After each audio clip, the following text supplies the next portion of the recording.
करोड़ रुपए की रकम के सामने हमारी सोच छोटी पड़ जाती है और 20 करोड़ रुपए की रकम बड़ी हो जाती है और हमारा दिमाग क्या कहता है, 2 नंबर वाला तो नहीं, चक्कर वाला तो नहीं है, कहीं बम पिस्तौल लेके तो इसके पीछे नहीं पड़ा। हाँ या ना? अगर हमारी सोच अगर अरबों की होती, अगर हमारा विचार अगर करोड़ों का होता, तो वो 20 करोड़ रुपए की रकम भी आपके लिए 500 और 1000 रुपए के नोट के बराबर लगती और आप कहते अपना माल है। आपका दिमाग आपसे सवाल नहीं करेगा, आपका दिमाग सवाल नहीं करेगा। विश्वास कीजिए दोस्तों की जिंदगी में जिन लोगों ने भी अपने जीवन को बड़ा बनाया है, ये वो लोग हैं जिन्होंने जिंदगी को बड़ा बनाने से पहले अपनी सोच को बड़ा बनाया है। आज यदि आपकी सोच अगर बड़ी है, हो सकता है आज आप एक छोटी जिंदगी को जीते हैं, लेकिन एक बात की पूरी गारंटी है कि आने वाला कल आपका बहुत बड़ा होने वाला है, क्योंकि आज की सोच आपकी बहुत बड़ी है। लेकिन आपकी सोच अगर छोटी है तो इस बात की पूरी गारंटी है कि जिस तरीके से भी आपने अब तक अभी जिंदगी को जिया है, आने वाले कल में भी वही जिंदगी को आप जीने वाले हैं, क्योंकि सोच आपको जिंदगी को अगर बड़ा बनाना है तो सबसे पहले आपको अपनी सोच को बड़ा बनाना पड़ेगा। जब बात सोच की ही आई है तो एक एग्जाम्पल मेरे दिमाग में याद आ रहा है। यहाँ कितने लोग ऐसे हैं जो कि नेपाल से कोई है? चलिए नहीं, अगर होते भी तो मैं हाथ जोड़कर उससे माफी मांग लेता। दरअसल दोस्तों किसी की भावना को चोट पहुंचाने का मेरा कोई इरादा नहीं है, बल्कि मैं कुछ समझाना चाहता हूँ, सिर्फ इस बात पर ध्यान देना। सही है ना?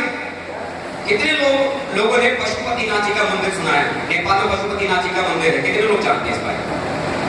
क्या बात, काफी सारे लोग जानते हैं। दरअसल दोस्तों क्या था, एक नेपाली था जो दिन रात पशुपतिनाथ जी की पूजा करता था। एक दिन अचानक पशुपतिनाथ जी उस व्यक्ति के सामने प्रकट हुए, उस नेपाली के सामने प्रकट हुए और बोले, मां तुझे क्या चाहिए? आज मैं तुझे 3 वरदान देने के लिए आया हूं। अचानक पशुपतिनाथ जी को सामने देखकर उस नेपाली को समझ में नहीं आया कि मैं क्या मांगू। उस नेपाली ने हाथ जोड़कर पशुपतिनाथ जी से बोला कि हे पशुपतिनाथ जी, एक बहुत बड़ा आलीशान बंगला बना दो। पशुपतिनाथ जी बड़े खुश हुए, उन्होंने बोला तथास्तु, एक आलीशान बंगला बन के तैयार हो गया। उन्होंने बोला कि दूसरा वरदान मांग, मैं बहुत जल्दी में हूं। नेपाली ने हाथ जोड़कर बोला कि हे पशुपतिनाथ जी, उस बड़े से बंगले में एक सेठ और सेठ का परिवार बसा दो।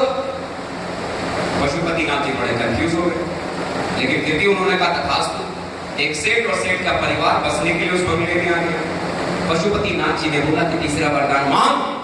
हाथ जोड़कर उस नेपाली ने बोला कि हे पशुपतिनाथ जी, उस सेठ के बंगले के गेट पर मुझको चौकीदार की नौकरी दिलवाओ। चौकीदार की जोक अच्छा लगा? जोक अच्छा लगा? कितने लोगों को अच्छा है? क्या बात है, इतने सारे लोगों को मेरा जोक पसंद आया, मेरा चुटकुला पसंद आया।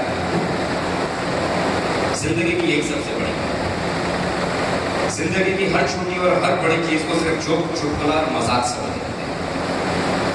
एक किस्सा हमारे सामने आता है और हमारा दिमाग जरा सा भी नहीं सोचता, मन आता है तो हंस लेते हैं, मन आता है तो खिलखिला भी लेते हैं। एक नेपाली का किस्सा हमारे सामने आया, जिसके दिमाग में जो आया वो हंस भी लिया, मुस्कुरा भी लिया, खिलखिला भी लिया। नेपाली की बात को सुनकर हम और आपको हंस लिया। लेकिन क्या कभी जिंदगी में आपने सोचा है कि हम पर और आप पर कौन हंसेगा?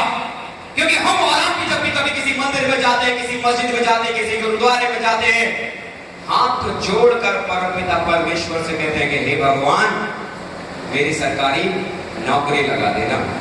हमारे माँ बाप भी उसी मंदिर में जाते हैं और हमारे लिए दुआ मांगते हैं कि हे भगवान, मेरे बेटे की सरकारी नौकरी लगा देना। अरे क्या फर्क पड़ता है मेरी सोच में और उस नेपाली की सोच में? उसने मांगी गेट पर चौकीदार की नौकरी और मैंने मांगी सरकार की नौकरी। आखिर मांगी तो नौकरी, आखिर मांगी तो नौकरी।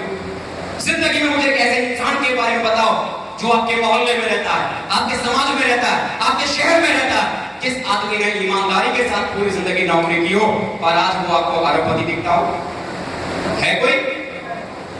है कोई इधर से? है कोई? लेकिन जिंदगी में मांगते छोटी चीजों का। सर, आप भगवान को मानते हैं, मंदिर जाते हैं, अच्छा, कभी आप मंदिर गए और मंदिर जाके आपने भगवान से बोला कि हे भगवान, मुझे दरभंगा का सबसे अमीर आदमी बना दो? ऐसा कभी बोला? सर बोले ना, मैं नहीं। हम और आप जब मंदिर जाते हैं तो भगवान के दरबार में जाते क्या बोलते हैं कि हे भगवान, एक मोटरसाइकिल दिला देना। कार क्यों नहीं? दिमाग खराब है क्या? बहुत बड़ा होता, कार बड़ा होता। एक बात आप मुझे बताओ, अगर जिंदगी में अगर किसी से अगर आपको कुछ मांगना हो, मान लो किसी से अगर आपको 10,000 रुपया कर्जा मांगना है, क्या मांगना है? क्या मांगना है? क्या? थोड़ा ऊंचा सुनता हूँ, बोलना थोड़ा जोर से पड़ेगा, साथ देंगे ना? क्या मांगना पड़े तो कर्जा मांगना पड़े, लोन मांगना पड़े, उधार मांगना पड़े। मान लो अगर किसी से आपको अगर 10,000 अगर उधार अगर मांगना हो, तो 10,000 मांगने से पहले क्या देखते हैं? हम सामने वाले की औकात, कि सामने वाला 10,000 दे सकता है या नहीं। अगर 1 लाख रुपए कर्ज मांगना हो तो क्या करना पड़ेगा? क्या देखते हैं हम? सामने वाले की औकात 1 लाख रुपए देने की है या नहीं। क्या सही है? ऐसा ही होता है। लेकिन जब हम उस परमपिता परमेश्वर के दरबार में जाते हैं, जब भी किसी से कुछ अगर मांगने की अगर बात आए, तो आदमी सामने वाले की औकात देखता है कि सामने वाला वो मुझे वो दे सकता है या नहीं। लेकिन जब उस परमपिता परमेश्वर के दरबार में जाते हैं तो उसके दरबार में खड़े होके हम उसकी औकात के हिसाब से नहीं, बल्कि अपनी औकात के हिसाब से मांगते हैं। और क्या मांगते हैं? मोटरसाइकिल दे। भगवान किसी भी तरह से जिंदगी को काट देना, भगवान किसी भी तरह से बच्चों को पाल लेना, भगवान किसी भी तरह से बस ये जीवन को गुजार देना। क्या लगता है अगर आप उस परमपिता परमेश्वर के सामने खड़े होकर अगर आप उसे बोलते हैं कि हे भगवान, मुझे मेरे शहर का सबसे अमीर आदमी बना दे, तो क्या उसके लिए मुश्किल है? क्या मुश्किल है? अगर वो चुटकी बजा दे तो आपको दुनिया का सबसे अमीर आदमी बना सकता है। लेकिन छोटी सोच होने की वजह से हम सिर्फ वो मानते हैं जो हमारी छोटी सोच हमसे कबूल कर पाती है। सिर्फ छोटी सोच। एक बात का विश्वास कीजिए, जिंदगी को उन लोगों ने बड़ा बनाया है जिन्होंने अपनी सोच को बहुत बड़ा बनाया।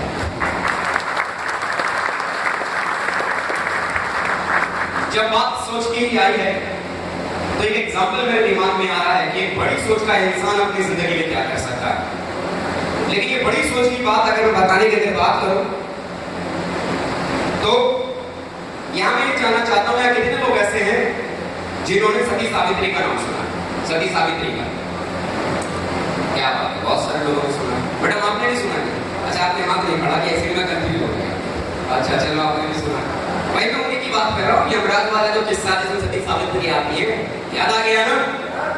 अच्छा, कितने लोगों को मालूम है कि सती सावित्री के जो ससुर थे, ससुर वो बचपन से ही अंधे थे? कितने लोग जानते हैं इस बारे में? क्या बात है भाई, आप लोगों की जनरल नॉलेज बड़ी अच्छी, बहुत सारे लोग भी जानते हैं।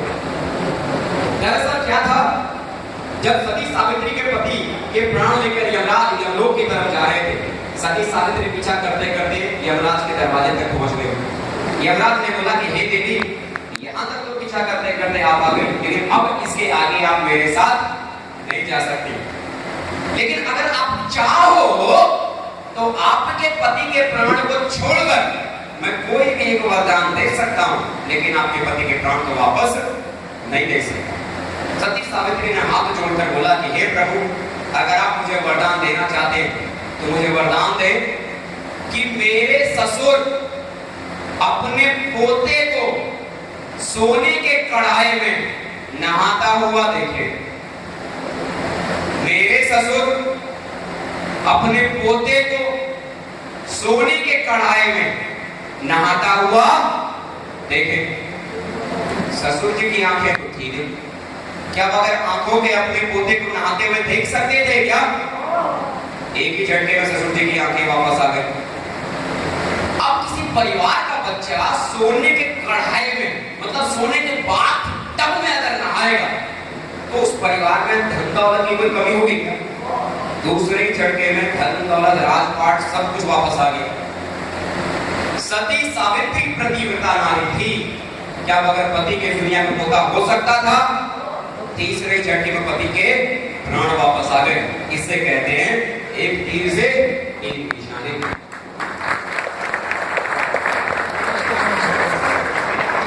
जिंदगी में अगर आदमी की सोच अगर बहुत बड़ी हो और उस इंसान को अगर जिंदगी को बदलने का मौका जीवन में अगर एक बार भी अगर मिलता है तो वो इंसान उस मौके का इस्तेमाल करके ना केवल अपनी जिंदगी को